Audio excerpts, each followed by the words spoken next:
Number 46, Bharat के पहले उप प्रधानमंत्री कौन रहे हैं? भारत के पहले उप प्रधानमंत्री और गृह मंत्री सरदार वल्लभ भाई पटेल रहे हैं, जिन्हें हम लोग लौह पुरुष के नाम से भी जानते हैं, जिनके नाम भारत की एकता और अखंडता का पैगाम है, जिन्होंने 562 रियासतों को एक करके देश को एकता के सूत्र में पिरो दिया, पाकिस्तान के और अंग्रेजों के नालायक इरादे नाकामयाब कर दिए। क्वेश्चन नंबर 47, सबसे लंबी अवधि तक एक ही विभाग का कार्यभार संभालने वाला केंद्रीय मंत्री? राजकुमारी अमृत कौर। यह क्वेश्चन भी याद रखना, अगर यह क्वेश्चन हो, एक ही विभाग ना हो, अगर एक ही विभाग ना हो, यह क्वेश्चन हो सबसे लंबी अवधि तक कार्यभार संभालने वाले केंद्रीय मंत्री, फिर तो आपका आंसर बदल जाएगा, फिर आपका आंसर आ जाएगा बाबू जगजीवन राम। लेकिन अगर एक ही विभाग आएगा, एक ही पोर्टफोलियो आएगा, तो फिर आपका आंसर आएगा राजकुमारी अमृत कौर। अगर पहली महिला मंत्री आएगा, भारत की पहली महिला कैबिनेट मंत्री आएगा, तो भी आपका आंसर राजकुमारी अमृत कौर आएगा। क्वेश्चन नंबर 48, दादरा नगर हवेली किस न्यायालय के क्षेत्राधिकार में आता है? बॉम्बे हाई कोर्ट के अंडर में आता है। क्वेश्चन नंबर 49, मूल संविधान में राज्यों को कितने प्रवर्गों में रखा गया है? 4 हिस्सों में। क्वेश्चन नंबर 50, लोकसभा की सदस्यता के लिए उम्मीदवारों को कितने वर्ष से कम नहीं होना चाहिए? लोकसभा की मिनिमम एज 25, राज्यसभा की मिनिमम एज, लोकसभा की मिनिमम एज 25, राज्यसभा की मिनिमम एज 30, वोटिंग की मिनिमम एज 18, राष्ट्रपति, उपराष्ट्रपति, गवर्नर, लेफ्टिनेंट गवर्नर की मिनिमम एज 35 साल, सरपंच पंच वगैरह के लिए मिनिमम एज 21 साल। ये सारे क्वेश्चन देख लेना। क्वेश्चन नंबर, ये आपका 50 था। 51, भारतीय संविधान किस दिन से सबसे पूर्णतः लागू हुआ? पूर्णतः, देखो एक क्वेश्चन कमाल कर दिया इन्होंने याद देकर के, मुझे याद भी आ गया चीज। पूर्णतः लागू कब किया? अगर ये क्वेश्चन हो भारतीय संविधान कब लागू हुआ, आपका आंसर आएगा 26 जनवरी 1950। फिर इसने लिख दिया पूर्णतः लागू कब हुआ, आपका आंसर सेम रहेगा। अगर यह क्वेश्चन पूछें कि आंशिक लागू कब हुआ, आपका आंसर आएगा 26 नवंबर 1949। यह भी याद रखना, क्योंकि इस दिन पास तो हुआ था, पास हुआ, स्वीकृत हुआ, अंगीकृत हुआ, अधिकृत हुआ, यह सब तो हुआ, लेकिन आंशिक रूप से लागू भी हुआ था। जो जरूरी आर्टिकल्स थे वो इस दिन लागू कर दिए गए थे। उसके बाद क्वेश्चन नंबर 52, भारत में पहली बार नेशनल इमरजेंसी की घोषणा कब हुई? 26 अक्टूबर 1962 को इंडो चाइना वॉर के दौरान। क्वेश्चन नंबर 53, डोगरी भाषा किस राज्य में बोली जाती है? जम्मू एंड कश्मीर के अंदर डोगरी भाषा बोली जाती है। 54वां क्वेश्चन, भारत के नागरिकों को कितने प्रकार की नागरिकता दी गई है? एकल, सिंगल। कहां से लिया हमने ये? इंग्लैंड से लिया। क्वेश्चन नंबर 55, भारतीय संविधान अधिनियम को किस दिन ब्रिटिश सम्राट की स्वीकृति मिली? भारतीय स्वाधीनता अधिनियम यानी इंडियन इंडिपेंडेंस एक्ट को किस दिन ब्रिटिश सम्राट की अनुमति मिली? 21 जुलाई 1947 को। वहां की संसद में पास हुआ था ये 3 जून 1947 को। इसे माउंट बैटन प्लान भी कहते हैं, इंडियन इंडिपेंडेंस एक्ट भी कहते हैं। 3 जून 1947 को वहां की सदन से पास हुआ और 21 जुलाई 1947 को इस पर सिग्नेचर हुए। क्वेश्चन नंबर आपका है, भारतीय संविधान कितने भागों में विभाजित है? भारतीय संविधान कितने भागों में विभाजित है? 22 भागों में विभाजित है। केंद्र और राज्य के बीच धन के बंटवारे के संबंध में कौन राय देता है? वित्त आयोग देता है, फाइनेंस कमीशन देता है। फाइनेंस कमीशन का सबसे महत्वपूर्ण कार्य यही माना जाता है कि सेंटर और राज्यों के बीच में वो धन के बंटवारे में अपनी सलाह दे, राय दे, सजेशंस दे। क्वेश्चन नंबर 58, किस तरह से भारतीय नागरिकता प्राप्त की जा सकती है? बाय बर्थ, वंश के द्वारा, पंजीकरण यानी रजिस्ट्रेशन के द्वारा। अगर छीनने की बात होगी तो आप दूसरी नागरिकता ले लिए कोई सेकंड तो छीन जाएगी। अगर आप खुद त्याग करें तो त्याग भी सकते हैं और दूसरी संसद आपकी नागरिकता को छीन भी सकती है अगर देश विरोधी कोई एक्टिविटी कर दी तो। क्वेश्चन नंबर 59, भारतीय संविधान ने किस प्रकार के लोकतंत्र को अपनाया है? लोकतांत्रिक गणतंत्र को, रिपब्लिक डेमोक्रेसी को, या democratic Republic? Democratic Republic Bharat के अंदर है। इसके अंदर दोनों चीजें हैं, डेमोक्रेटिक जनता के द्वारा, जनता के द्वारा जनता के लिए चुनी गई सरकार, और रिपब्लिक जिसमें हेड ऑफ द कंट्री जब जनता चुने। बहुत से बच्चों को इसी का नहीं पता होता कि रिपब्लिक क्या होता है। जब देश का मुखिया जनता चुनती है तो रिपब्लिक होता है, भारत का राष्ट्रपति जैसे है, अमेरिका का राष्ट्रपति जैसे है, बट इंग्लैंड का राजा नहीं है। वहां डेमोक्रेसी तो है बट रिपब्लिक नहीं है। हमारे यहां डेमोक्रेसी भी है, रिपब्लिक भी है। यूएसए में भी आपको ऐसे मिलेगा। क्वेश्चन नंबर 60, मंत्रिपरिषद का अध्यक्ष कौन होता है? मंत्रिपरिषद का अध्यक्ष दोस्तों भारत का प्रधानमंत्री होता है। क्वेश्चन नंबर 61, जब भारत स्वतंत्र हुआ उस समय कांग्रेस का अध्यक्ष कौन था? जब भारत आजाद हुआ तो उस समय कांग्रेस का अध्यक्ष कौन था? जेबी कृपलानी। यहां दो क्वेश्चन याद रखना। अगर ये क्वेश्चन हो जब भारत स्वतंत्र हुआ कांग्रेस का अध्यक्ष कौन था, फिर तो आएगा आपका जेबी कृपलानी। और अगर ये क्वेश्चन हो स्वतंत्र भारत में कांग्रेस का प्रथम अध्यक्ष, अगर यह क्वेश्चन हो आपका तो फिर आपका नाम रहेगा पट्टाभी सीतारमैया। यह पट्टाभी सीतारमैया वही हैं जिन्हें 1938 के अंदर सुभाष चंद्र बोस ने धूल चटाई थी, हराया था। क्वेश्चन नंबर 62, मूल संविधान में राज्यों की संख्या कितनी थी? 27। मूल संविधान में राज्यों की संख्या, मूल संविधान के अंदर राज्यों की संख्या का जिक्र यहां किया था, लेकिन मुझे लगता है कि इसमें आपका आंसर पहले शुरू के अंदर, मूल संविधान के अंदर राज्यों की संख्या शुरू के अंदर ये 13 थी, उसके बाद समय पर बढ़ा करके इनको आज के समय 29 कर दिया गया है, जिसमें आपका आंसर 13 होगा। क्वेश्चन नंबर 63, 42वें संविधान संशोधन अधिनियम द्वारा प्रस्तावना में किन शब्दों को जोड़ दिया गया? यहां पर आमतौर पर आप देखते हो धर्म निरपेक्षता, समाजवाद जैसे शब्दों को यहां पर जोड़ा गया, गुट निरपेक्ष वर्ड को भी जोड़ा गया। क्वेश्चन नंबर 64, किस राज्य के विधान परिषद की सदस्य संख्या सबसे कम है?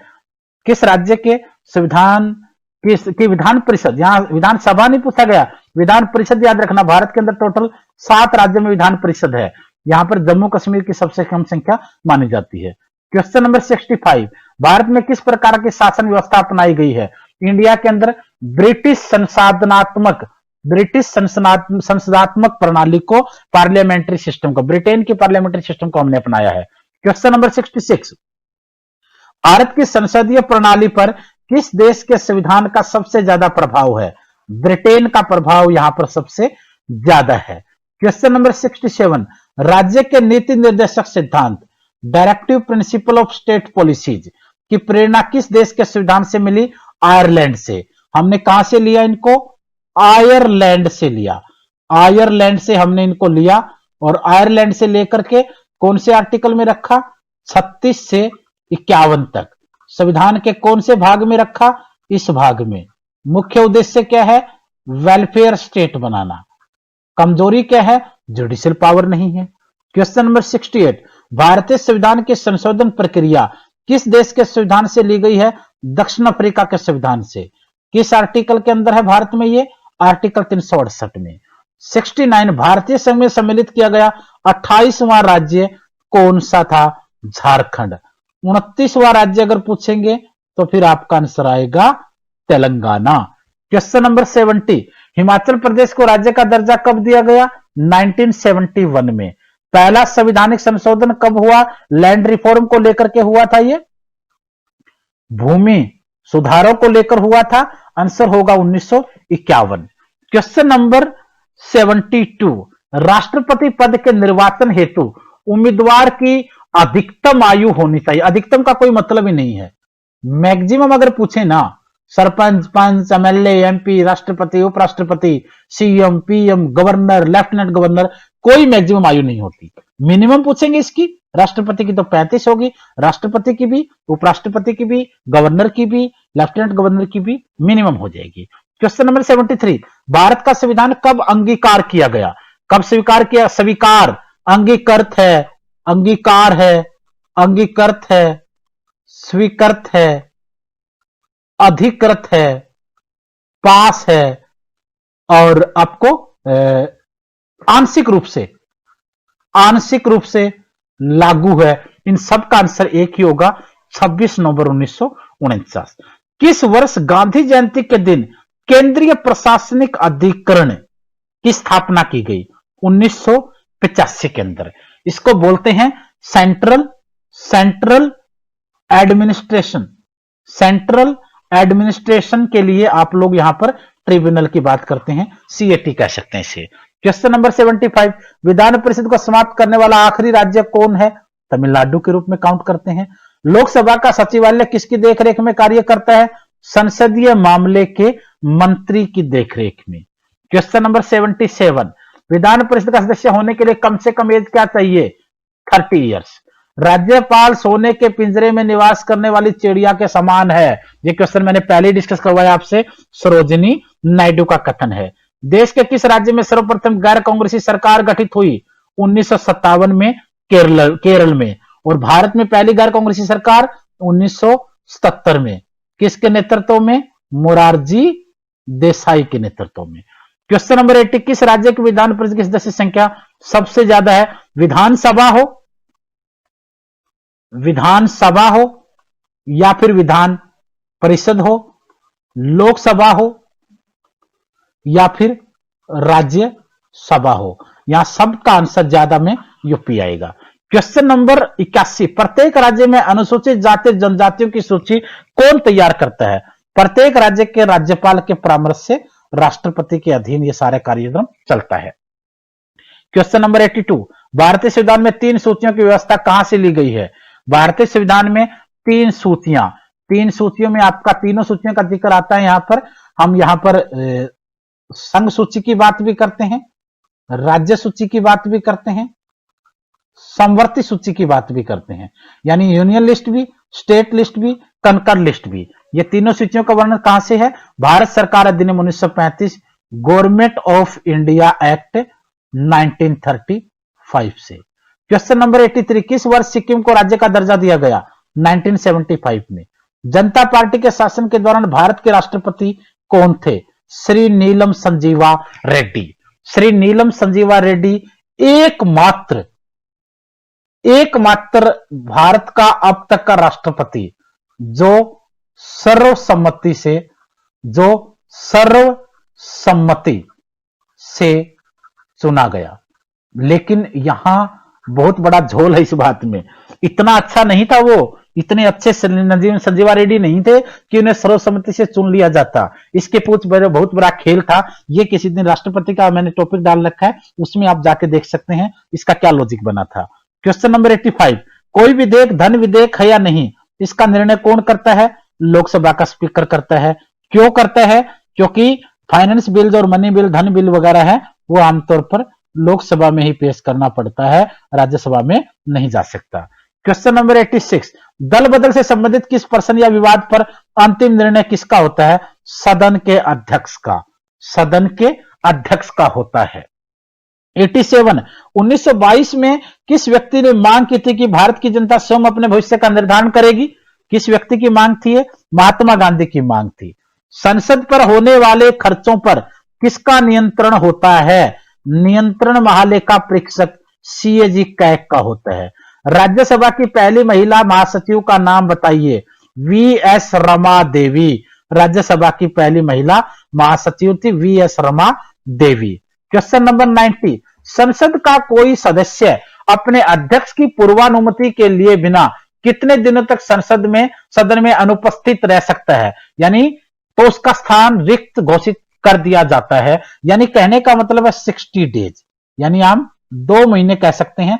अगर 2 महीने बिना परमिशन या जानकारी के आप रहते हैं तो आपका पद खाली कर दिया जाता है। क्वेश्चन नंबर 91, पांडिचेरी को किस वर्ष भारतीय संघ में शामिल किया गया? 1962 में। किसके कब्जे में पहले था ये? फ्रांस के कब्जे में।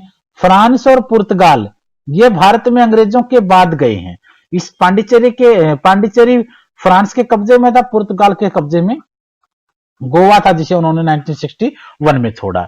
भारत का संविधान भारत को किस प्रकार वर्णित करता है? राज्यों का संघ, यानी संविधान के अनुसार भारत क्या है? यूनियन ऑफ स्टेट्स है।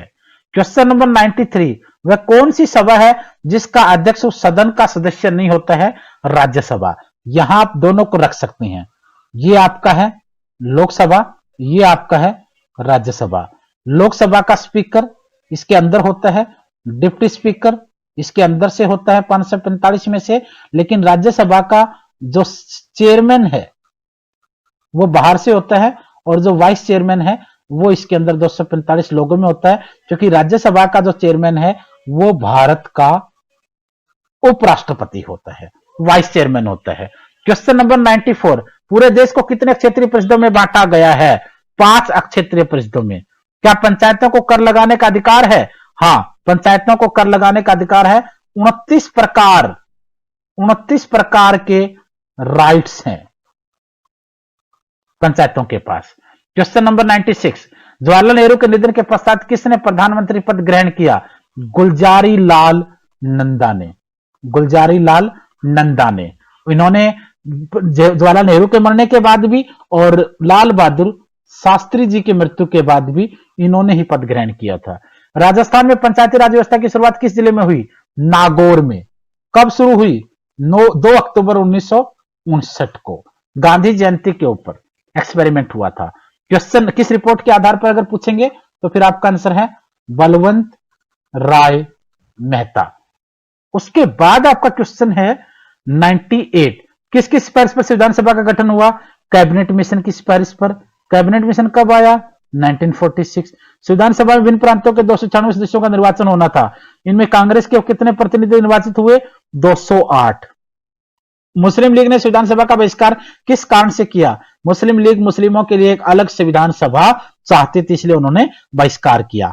आज के लेक्चर में इतने ही, और फिर भी दोबारा कहूंगा, किसी भी एग्जाम के आपको नोट्स लेने हैं आप इस नंबर पे कॉल या मैसेज करके बाय कोरियर मंगवा सकते हैं। कंप्लीट स्टडी मटेरियल मेरे ऑब्जर्वेशन में बना है, सारे स्टाफ मेंबर्स ने इसको अच्छे से बनाया है। दोनों ही ब्रांचों में हमारे स्टाफ मेंबर्स बड़ी मेहनत करते हैं, चाहे दिल्ली वाले हो चाहे गुड़गांव वाले हो। आमतौर पर आप लोगों को पूरा स्टडी मटेरियल हम इसी आधार पर देते हैं कि ज्यादातर बच्चों का सिलेक्शन निकले। केवीएस में काफी बच्चों का रिटर्न भी क्लियर हुआ, प्रिंसिपल वाइस प्रिंसिपल में अच्छा रिजल्ट आया, और उसी के साथ सालों साल सीटेट का, एसटेट का, डीएसएसबी का, दूसरे एग्जाम्स का आमतौर पर अच्छा रिजल्ट रहता है, चाहे एसएससी हो या बैंकिंग हो, एनडीए हो या सीडीएस हो। तो आप लोगों को भी पूरी मदद की जाएगी, स्टडी मटेरियल दिया जाएगा, क्लास की प्रैक्टिस करवाई जाएगी, ऑनलाइन प्रैक्टिस करवाई जाएगी। डाउट